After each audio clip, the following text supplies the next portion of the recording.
harus tahu sebelum transformasi Musa, agar kita melihat tahapan-tahapan dari sebelum Musa Tuhan pakai dan setelah Tuhan pakai. Ya kan? Hidup Musa adalah di istana. Memang Musa adalah lahir sebagai seorang Ibrani, tetapi dibesarkan di istana Firaun. Teman-teman mungkin familiar dengan ceritanya bahwa waktu Musa lahir, Firaun mengeluarkan satu perintah untuk membunuh anak-anak laki-laki yang lahir. Betul ya? Dan waktu itu Musa lagi lahir, ya kan? Musa lagi lahir.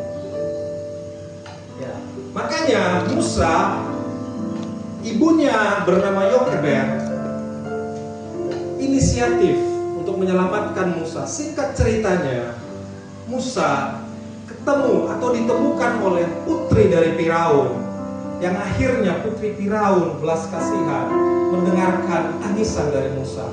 Singkat ceritanya, Musa dibesarkan di istana kerajaan, mendapat fasilitas yang mewah. Yang kedua, Musa mengalami konflik identitas dan pembunuhan orang Mesir. Jadi suatu ketika setelah dia besar, dia diberikan kepada putri Firaun, dan waktu dia keluar, Musa berjalan-jalan keluar untuk melihat orang-orang sebangsanya. Dia melihat pertengkaran antara orang Mesir dengan orang Israel, ya kan? Kemudian Musa membela orang Israel dan membunuh orang Mesir. Setelah tindakan pembunuhan tersebut diketahui, Musa takut. Namanya manusia ya, takut lah ya. Akan konsekuensi dari tindakannya dan melarikan diri ke tanah Midian untuk menghindari hukuman dari Firaun. Dan kemudian hidup Musa jadi penggembala. Dia pelarian ke Midian dan menjadi seorang penggembala domba. Lalu apa? Proses, ya kan? Transformasi Musa. Proses transformasi Musa itu dimulai dengan dia perjumpaan dengan Tuhan.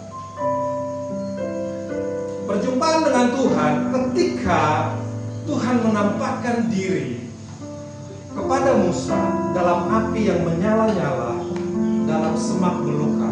Ini adalah perjumpaan pertama sekali Musa dengan Tuhan.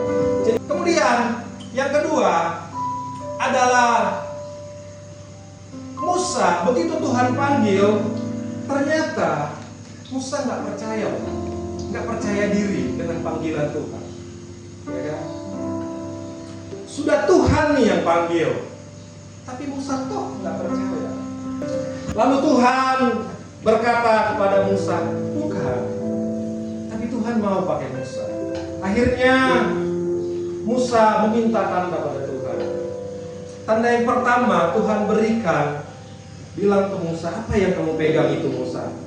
Musa bilang, tongkat. Dan Tuhan bilang, coba lemparkan tongkatnya. Dan Musa melemparkan tongkatnya berubah jadi ular. Itu tanda yang pertama yang Tuhan berikan kepada Musa. Karena Musa bilang begini, gimana ceritanya Tuhan, ya kan? Saya ini kan pembunuh, saya ini pelarian, ya kan?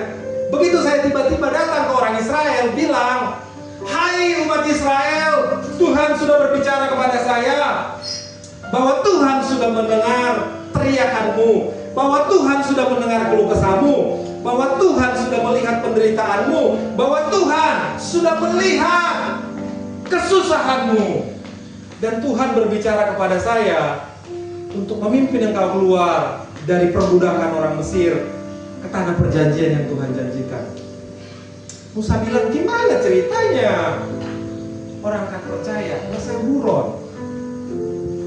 Lalu Tuhan kasih tanda yang pertama tadi, mengubah tongkat jadi ular. Kata Musa, Tuhan, ngeles lagi. Tuhan, janganlah saya. saya seseorang yang berat lidah. Ternyata Tuhan bilang, pegang ekor ularnya. Ya, pegang ekornya, balik lagi jadi tongkat. Lalu Tuhan memberikan tanda yang kedua untuk meneguhkan Musa. Tanda yang kedua adalah Tuhan suruh Musa, masukkan tanganmu ke dalam bajumu. Ya kan? Dan Musa mengikuti sesuai petunjuk Tuhan. Musa masukkan tangannya. Dan begitu dia keluarkan, tangannya putih seperti salju. Ini penyakit kusta. Yang ketiga, Tuhan bilang, ya sudah, kalau toh nanti orang Israel gak percaya, Israel kan terkenal susah, ya kan, debil hati. Alkitab bilang begitu. Kalau toh orang Israel gak percaya, kamu ambil air dari sungai Nil, tuangkan, curahkan ke tanah. Nanti airnya akan berubah jadi darah. Musa beralasan lagi. Dan Alkitab mencatat Tuhan marah loh sama Musa. 3 kali cukup. Musa ini ada 2 kata. 3 kali. Ya kan? Ketidakpercayaan diri Musa yang membuat dia ragu akan panggilan Tuhan. Yang ketiga, proses dari Musa. Setelah tanda-tanda yang diberikan Tuhan, akhirnya Musa taat. Ya kan? Meskipun awalnya ragu, Musa akhirnya taat kepada Tuhan.